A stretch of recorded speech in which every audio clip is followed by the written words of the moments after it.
আজকে আমরা লিটারারি থিওরির ক্লাস করব।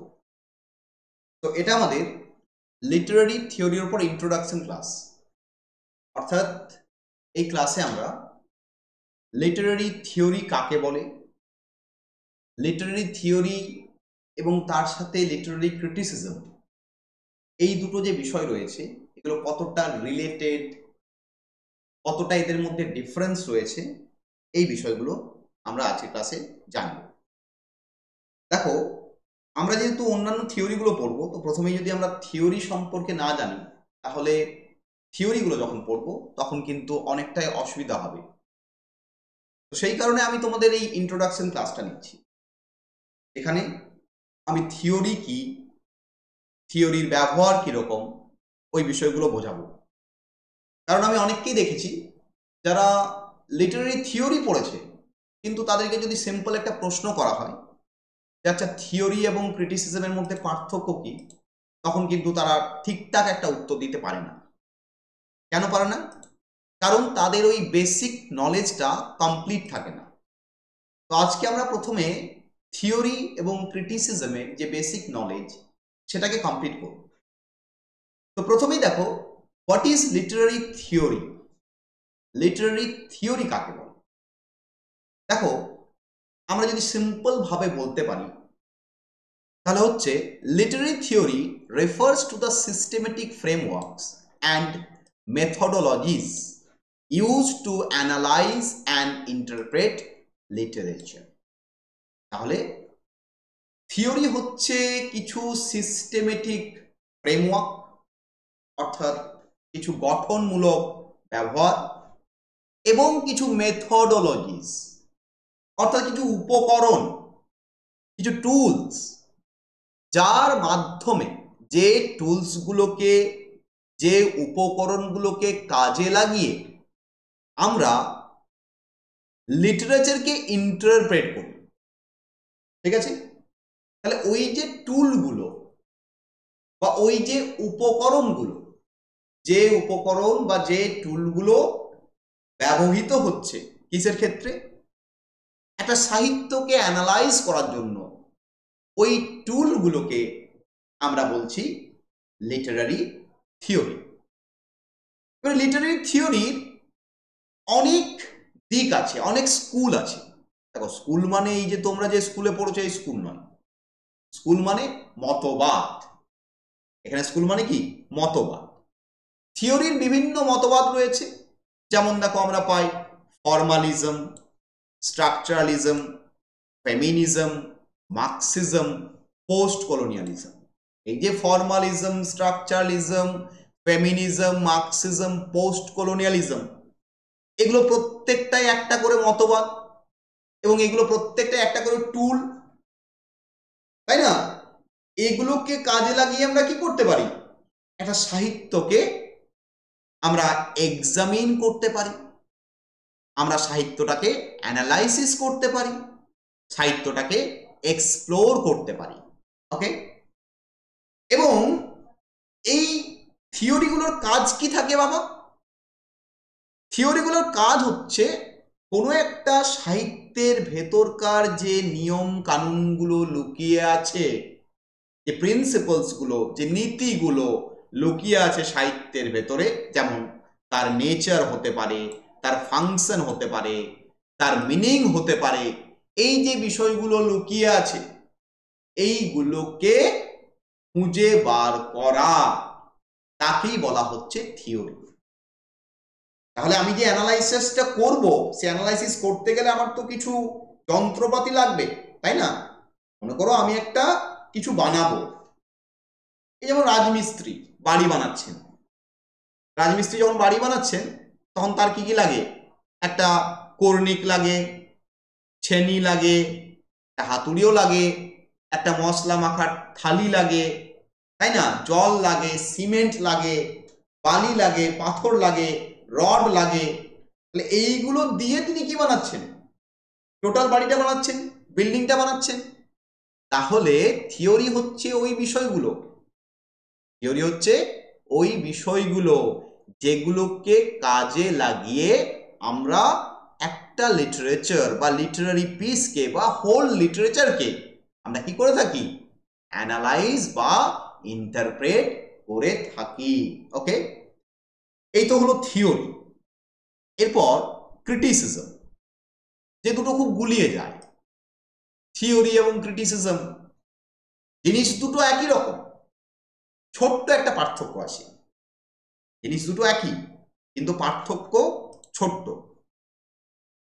তাহলে ক্রিটিসিজম কি বলা হচ্ছে ডেফিনেশনে, বলছে Literary criticism involves the practical application of Literary theory two evaluate, interpret and analyse Literary works. অর্থাৎ তুমি যখন থিওরিগুলোকে প্র্যাকটিক্যালি অ্যাপ্লাই করবে, তুমি মার্কসিজমকে অ্যাপ্লাই করছো, তুমি স্ট্রাকচারালিজমকে অ্যাপ্লাই করছো, তুমি পোস্ট স্ট্রাকচারালিজমকে অ্যাপ্লাই করছো, তুমি পোস্ট কলোনিয়ালিজমকে অ্যাপ্লাই করছো কোনো একটা লিটারেচার বা কোনো একটা টেক্সটকে অ্যানালাইসিস করার জন্য। তাহলে তুমি যখন ওই টুলগুলো, ওই যে যন্ত্রপাতিগুলো, যেমন রাজমিস্ত্রি বাড়ি বানানোর জন্য তার বিভিন্ন যন্ত্রপাতি ব্যবহার করছেন, বিভিন্ন উপকরণ ব্যবহার করছেন, তুমি যখন ওই উপকরণগুলোকে ব্যবহার করছো কি করার জন্য গো, একটা লিটারারি পিসকে ইভালুয়েট, ইন্টারপ্রেট, অ্যানালাইসিস করার জন্য। তাহলে ওই ব্যবহারটা হচ্ছে তোমার ক্রিটিসিজম, ব্যবহারটা হচ্ছে তোমার ক্রিটিসিজম। অর্থাৎ মনে করো ম্যাকবেথ, আমরা ম্যাকবেথ পড়ছি, ম্যাকবেথকে মনে করো আমি অ্যানালাইসিস করলাম, ম্যাকবেথকে আমি অ্যানালাইসিস করলাম, আমার যে অ্যানালাইসিসটা সেটা হচ্ছে লিটারারি ক্রিটিসিজম। আর থিওরি কোনটা, মনে করো ম্যাকবেথকে আমি সাইকো অ্যানালাইটিক দিক দিয়ে কি করলাম, অ্যানালাইসিস করলাম। তাহলে ওই যে সাইকো অ্যানালাইটিক ওই যন্ত্রটা আমি নিলাম, ওই টুলটা আমি নিলাম, ওই উপকরণটা আমি নিলাম, তাহলে ওই উপকরণটা হয়ে গেল থিওরি, আর যে অ্যানালাইসিসটা বেরিয়ে এলো আমার সেটা হয়ে গেল আমার criticism. Okay, it focuses on understanding a text's meaning, structure and significance, often through close reading and contextual analysis. তাহলে ক্রিটিসিজমের মাধ্যমে কি হয়, একটা টেক্সটের মিনিং পাওয়া যায়, তার স্ট্রাকচার পাওয়া যায়, সেই টেক্সটের সিগনিফিকেন্স পাওয়া যায়। কখনো কখনো আমরা টেক্সটটাকে পড়াশোনা করে পাই, আবার কখনো কখনো টেক্সটটার যে ব্যাকগ্রাউন্ড সেই ব্যাকগ্রাউন্ড অ্যানালাইসিসের মাধ্যমে। Criticism can be informed by specific theoretical approaches or conducted independently to assess a work's artistic and cultural value. তাহলে সব সময় যে ক্রিটিসিজম করতে গেলে একটা থিওরিকে নিয়ে আসতে হবে তার কোনো মানে নেই। সব সময় ক্রিটিসিজম করতে গেলে একটা থিওরিকে নিয়ে আসতে হবে সেটার কোনো মানে নেই। তুমি উইদাউট থিওরি ব্যবহার করে তুমি কিন্তু অ্যানালাইসিস করতে পারো। কাকে গো, আমাদের একটা লিটারারি টেক্সটকে। মনে করো তুমি যে কোনো একটা পোয়েমের নর্মাল অ্যানালাইসিস লিখছো, সেখানে কোনো থিওরি নিয়ে আসছো না, তুমি মার্কসিস্ট পয়েন্ট অফ ভিউ নিয়ে আসছো না, বা তুমি অন্য কিছু নিয়ে আসছো না, তাহলে সেটাও তো তোমার একটা অ্যানালাইসিস হচ্ছে, সেটাও তো তোমার একটা কি হচ্ছে, ক্রিটিসিজম হচ্ছে। তাহলে this is the difference between theory and criticism. Okay, এরপর দেখো আমি ছক করে যাতে মনে থাকে খুব সুন্দর করে ডিফারেন্সটাকে আরেকবার ইন্টারপ্রেট করে দিয়েছি। যেমন থিওরি মানে কি, ওই যে কিছু ফ্রেমওয়ার্ক এবং মেথোডোলজি যেগুলো অ্যাবস্ট্রাক্ট, এবং সেই মেথোডোলজিগুলোকে যখন ব্যবহার করছো প্র্যাকটিক্যালি এবং তার মাধ্যমে অ্যানালাইসিস এবং ইন্টারপ্রিটেশন করে বার করছো, সেটা হচ্ছে ক্রিটিসিজম। থিওরি কি বাবা, থিওরির মাধ্যমে যে প্রিন্সিপালস এবং যে কনসেপ্টগুলো রয়েছে লিটারেচারে সেগুলোকে বোঝা যায়। ক্রিটিসিজমের মাধ্যমে কি হয়, ওই প্রিন্সিপাল এবং ওই কনসেপ্টগুলোকে ইভালুয়েট করা যায় এবং ইন্টারপ্রেট করা যায়। থিওরিতে কি হচ্ছে, আমরা বিভিন্ন টুলস এবং পার্সপেক্টিভ পাচ্ছি যেগুলোকে দিয়ে আমরা পরে কি করতে পারবো, অ্যানালাইসিস করতে পারবো। ক্রিটিসিজমে কি হচ্ছে, ওই টুলগুলোকে ওই পার্সপেক্টিভগুলোকে ব্যবহার করা হচ্ছে যাতে আমরা টেক্সটটাকে অ্যানালাইসিস করে বুঝতে পারি। থিওরির ক্ষেত্রে কি হচ্ছে, থিওরি বিভিন্ন থিওরিটিক্যাল মডেলসের ওপর বেস করে ডেভেলপ হয়েছে, আর ক্রিটিসিজম বিভিন্ন এসে, বিভিন্ন রিভিউ, বিভিন্ন স্কলারদের কমেন্টের উপর বেস করে হয়েছে। ইভেন যদি আমরা ক্রনোলজিক্যালি দেখি তাহলে ক্রিটিসিজম হচ্ছে ওল্ড, ক্রিটিসিজম হচ্ছে ওল্ড বা ক্লাসিক্যাল, এ প্রথমে স্টার্ট হয়েছে। আমি প্রথমেই বললাম যে ক্রিটিসিজম মানে সেটা ইন্ডিপেন্ডেন্টও হতে পারে, যে সবসময় থিওরিকে অ্যানালাইসিস করেই ক্রিটিসিজম হবে সেটা কিন্তু নয়। ক্রিটিসিজম ইন্ডিপেন্ডেন্টলিও দাঁড়াতে পারে।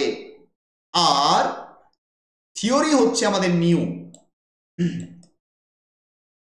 আমরা যদি এর টাইম লাইন দেখি, এটা মোটামুটি সেই ক্লাসিক্যাল পিরিয়ড থেকে, অর্থাৎ প্লেটো, অ্যারিস্টটল, ওদের টাইম থেকে শুরু করে মোটামুটি ভিক্টোরিয়ান পিরিয়ড অবধি আমরা দেখতে পাই এই ক্রিটিসিজমের প্রভাব। অর্থাৎ 1900 বলবো না, 1890 অবধি, 1890 অবধি মোটামুটি আমরা বলতে পারি যে এই টাইমটা ক্রিটিসিজমের প্রভাব। আর থিওরিটিক্যাল অ্যাপ্রোচ কখন আসছে বাবা? 20th সেঞ্চুরিতে। থিওরির প্রাদুর্ভাব ঘটছে 20th সেঞ্চুরিতে, অর্থাৎ 1901 থেকে। ওকে, তাহলে এটা হচ্ছে ক্রনোলজিক্যাল ডিফারেন্স। এটাও আমি একটা এক্সট্রা অ্যাড করে দিলাম যে থিওরি এবং ক্রিটিসিজমের যে ক্রনোলজিক্যাল ডিফারেন্সটা কি।